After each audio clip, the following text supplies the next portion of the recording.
Mordhau patch is here. Then we will play once more. Muster the naked mall men.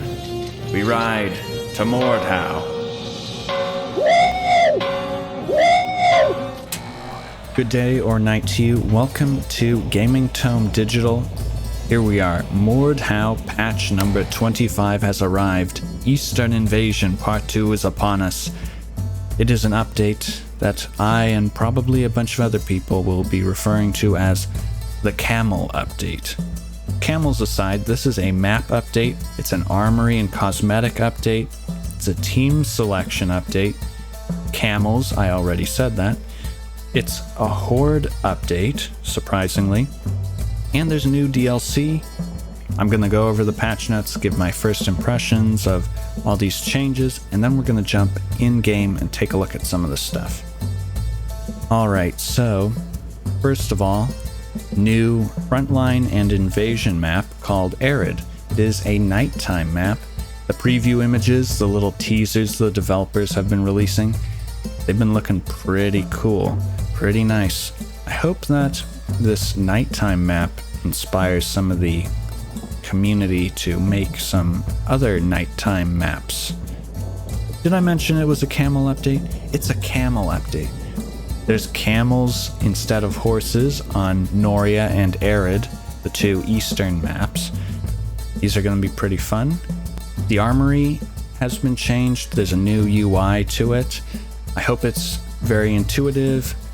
One thing that is going to be very helpful are these folders that we have now, because a big part of the entertainment value of this game, at least for me, is being able to build all these cool looking characters. If you build a lot of characters and you don't delete them, you have a really long list of knights and other unsavory folk. But now we're going to have some folders so you can organize it and you can hopefully better find the things that you want to play as. A total of 27 new cosmetic items have been added. These look pretty cool. Ooh, monk outfit. I anticipate seeing some monk cosplayers in Mordhau in the days to come. We have a dagger and arming sword skin. Those look pretty cool. Ooh, heater shield skin. This looks really different. This will be a fun thing to build a loadout with. Some war axe skins. Nice and round, sharp war axes. New DLC, a continental voice pack. German, French, Spanish, and Slavic voice sets. Very nice. I think this DLC will be more popular than the cosmetic DLCs because there's so many cosmetics in the armory that you could get by without buying additional cosmetics. But the voices, I think a lot of people are going to be getting these voices. Here's the nitty-gritty patch notes. So there's a new map, Arid. We will see that later. New armory UI. Team selection. So it looks like when you join the server, it's going to automatically place you on one team or the other. And then 2 minutes later, then you're allowed to change. So that's pretty good. Team selection is basically back. 2 minutes isn't that long. Added servers for novice players. That is a nice little change. Mordhau is not a very forgiving game. I hope this turns out to be very useful to new players. I wonder if they're going to pad those servers with a few bots, just to kind of beef up the player count in there, because I'm not sure how populated the novice servers will be. Invasion and Frontline official servers have been merged. I like this change because I like playing Invasion, I like playing Frontline. It's a little annoying having to switch servers to go from one of those modes to the other. Okay, nobles. If you're one of those few people that play as the noble, you're gonna have ranged weapons for some of the nobles. So they've added self-restocking throwables to player-controlled nobles that did not have any ranged weapons before. So some of the nobles did have ranged weapons. I'm thinking of the noble on Crossroads Invasion. I think that guy had a crossbow. Most of the other ones, I don't think they had ranged weapons.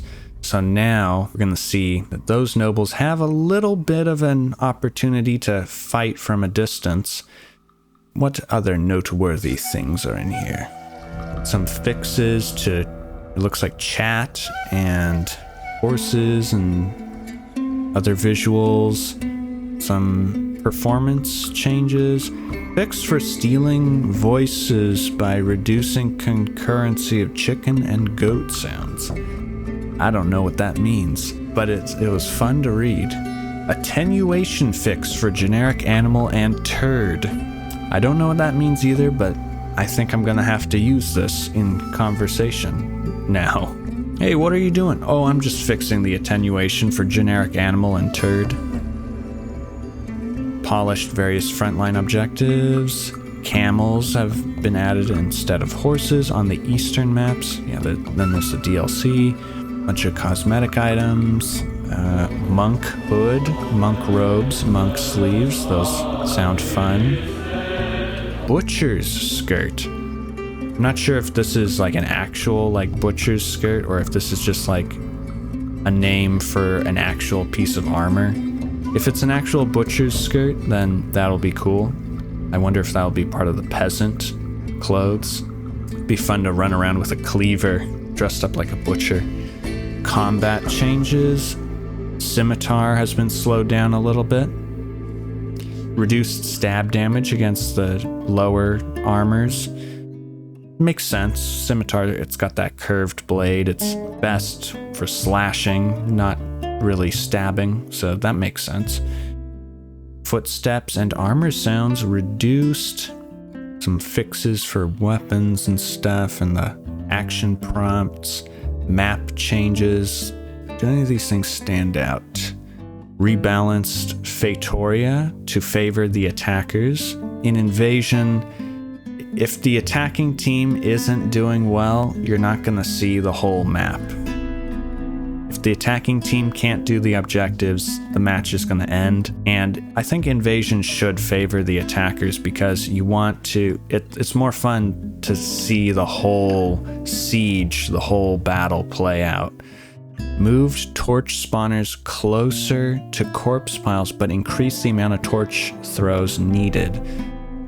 I think that's good. That first objective on Mountain Peak can be annoying. Those corpse piles, people can fortify them with all sorts of buildables and stuff, and it can be quite difficult to get to them if you're attacking. Horde mode changes. And this is something I wasn't really expecting. So Horde extended to wave 25. But before it ended at wave 21, now it goes to wave 25, so it's a little longer. Added the pit Horde.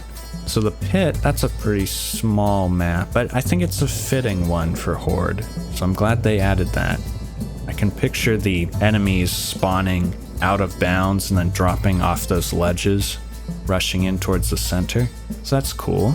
Bunch of changes to spawning. Added harder version of mini bosses. Interesting. Less peasants are now spawned after 15th wave. The nobles upgrades have been stretched out to become acquired over 25 waves instead of 21. Default Ogre now has clothes with light colors and deals less damage. Added tougher version of Ogre and Juggernaut with more variations. Interesting. Ranged units now spawn in smaller groups and are scattered around more. That's a good one because I felt like the ranged units in the Horde mode weren't that threatening. They're very weak because they have low armor, and the fact that they all spawn in clusters together makes it really easy to just like take them all out with like a two-handed weapon. Having them spread out will probably make them a little more threatening. Mini bosses now destroy spikes quicker. Okay, that's good. They should be the ones smashing through the defenses. And some other fixes. Oh, it fixed the black firebomb not being discounted by the merchant skill. I think I've noticed that. Added instruments to Horde game mode and placed them on all maps. Okay. Okay, well that is the patch notes. Let's jump in game and take a look at these things with our own eyes. Here we are in the Armory. Now they have horde customization and mercenaries. I like the look of this. It looks more refined, at least in my eyes. There's categories on the left side, so these are your folders. Then you have your list of mercenaries by each folder. It's nice that there's a default. If you've deleted the default mercenaries, you can access them easily. If you want to play as the default huntsman, this sour looking fellow, or maybe the good old protector gaming. There's some options to whatever mercenary you have selected here, so you can delete them, clone them, rename them, or you can add them to a category, like, I don't know, memes. Now we have gnome farmer in the meme category. Let's see how this whole thing works and create a character. So new mercenary, Camel, update, guy. Okay, so if you don't have any spent points, then it shows there. Also, you have all these little dots at the top for your points. Okay, so let's make Camel update guy. What does he have? Ooh, this is nice.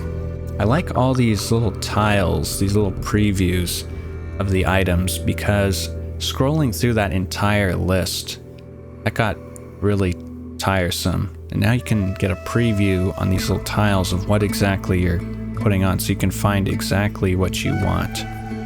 Now, the monk robes look cool, but let's go for something more durable. Oh, and you can cycle through the slots here. Okay, let's go. Oh, this is not, it's not cycling through the armor slots, it's cycling through the cosmetic slots. Okay. Cycling through these things too. Okay, well, what do we want on the shoulders? Do the square shoulders, arms, long sleeves. Maybe this guy will look like a monk, he's actually wearing armor. He's going to be a warrior monk. And he's going to have shoes. He's not going to be barefoot. One thing to note is that the cosmetics are not ordered where the unlocked ones are at the top. So you do have to scroll to find what you're looking for. Oh, and the colors are on the right here.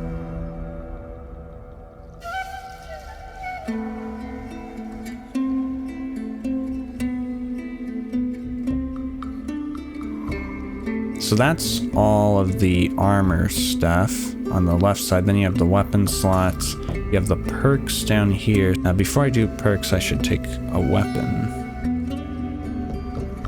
I'm gonna do the scimitar just because it's Eastern Invasion. The perks here have these nice little icons.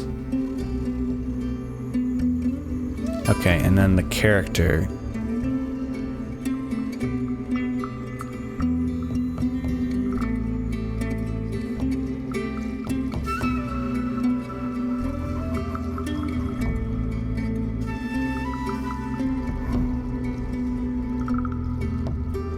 Okay, so then we have the voices. You have all your voices here, but then there's the new one. So let's just take a preview of these. All right, Spanish. Ah, the horses have better aim than you.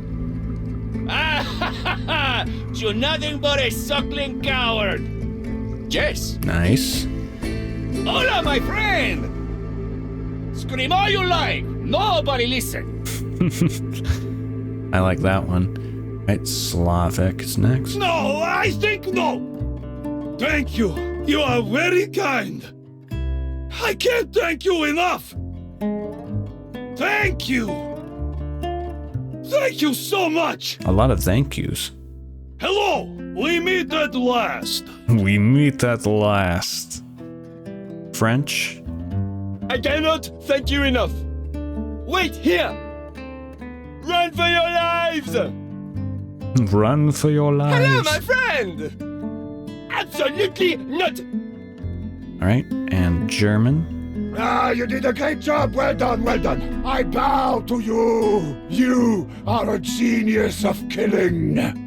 Oh, you did a great job. Well done. Oh, I'm getting a hard-on. That was incredible. Okay. I'm gonna go with the ignorant- Spanish Agree. one, because that sounds kinda cool. Retreat now! I protect you and you do this! Thank you. Muchas gracias. You ignorant cheated! Those voice sets are looking nice so far. I like the look of the sleek UI for the Armory. It is going to take a little getting used to. How am I supposed to work this thing? I like the tiles for the weapons and armor. That simple little preview image is going to go a long way in hastening the process of picking items for a loadout. The folders are also going to be handy. You just have to take that first step of actually categorizing your loadouts, and then after that, then it should be a lot easier to find stuff.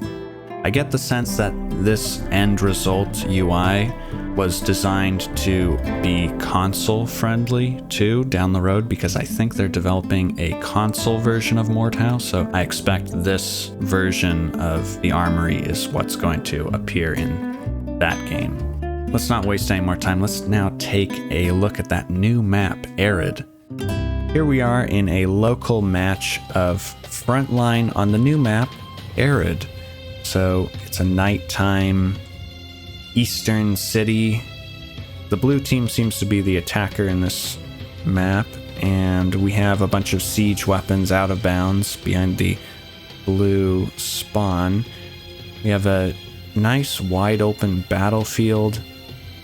Capture point here right before the gates. After that, get through the ruined walls and through the gates to find a capture point here. And there's another camel. I think the camels on this map, the mounts on this map, I think the mounts on this map are relegated to this side because we have such a wide open space out here to ride around in. So I don't think there are any mounts deeper in the city. So red team has a camel here, blue team has a camel out there, and I think that might be it. Like these side streets with all the lighting, kind of reminds me of some of the night maps in Overwatch. There's like all these storefronts with this nice warm light pouring out onto the streets. You cannot enter a lot of these buildings, but there are a few areas that feel kind of like interior locations to fight over. I think they might just be spawn areas, but like some of these places are pretty covered over and have some tight choke points. So after coming through the city, you come to this area right before the big stairs that lead up to Palace Courtyard. And this appears to be the final objective for the blue team, to capture this. And then there's the palace gates, but I don't believe there's any fighting that takes place within the palace on this map, because that's kind of Noria's thing. Noria has the palace fight. This map is more of a street fight. All the fighting in the city takes place in the streets or the battlefield beyond the main gate. Yeah, so that is Arid. Very nice. That is Eastern Invasion Part 2 in Mordhau. The Camel update, new map, new armory, new voices in the DLC. Horde mode's been changed. Whole lot of good stuff. Anyway, I'm going to end the video here. If you enjoyed it, leave a like. If you did not, then tell me why. If you want to see more content, then lure the camel to stand on the subscribe button. Thank you for watching, and until next time, keep making and keep playing. Have a good one.